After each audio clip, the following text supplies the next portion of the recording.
Ever wondered how to let go of control? How to stop trying to control everything and just make your peace with the stuff you can't control? How to surrender? This is Let's Talk About Mental Health, and let's talk about surrender. First, what is surrender? It means to stop resisting and instead make your peace with what you cannot change or control. And guess what?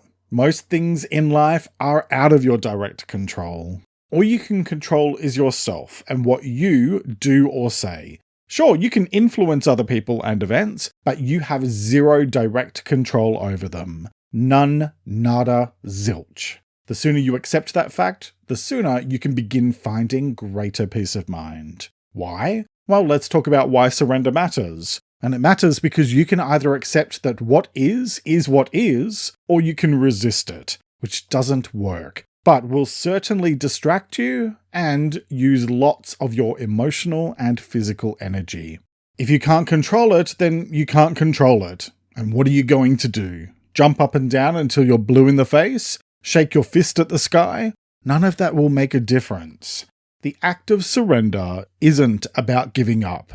It's about being mature enough to recognize when something is out of your control and accepting that fact rather than resisting it. So how do you do that? Well, let's talk about how to surrender. Starting with think before you act. Because often we have a big emotional reaction to something that happens or doesn't happen, and the next thing you know, the whole thing blows up and becomes bigger and bigger. But when you consciously make yourself stop, breathe for 10 seconds, and then consider whatever is going on, you're allowing time for your logical brain to catch up with your emotional brain. And the logical brain tends to make smarter decisions simply by virtue of the fact that it's not running on pure emotion. Look, emotions are important because they tell us how we feel about things. But when we let our emotions run our lives, we usually end up making a big old mess. Okay, next, take action on what you can control. Because when you focus on what you can control, you can then take positive steps forward. Whereas if you focus on what you can't control, or if you don't take any action at all, then you'll be stuck. And I don't know about you, but stuck is not a place I want to be in. Make a plan, and then take action on what you can do to improve the situation or relationship. Next, pick your battles. Because you can't win them all, nor do you have the time or the energy to fight all the battles. So you need to make smart choices about where your attention goes. I focus on the things that are on my priority list. If it matters, then make it matter.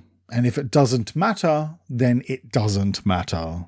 Next, be kind to yourself. Because you're human, so you're never going to get it right 100% of the time. Just remember that mistakes are how we learn, and it's only a failure if you don't learn from it.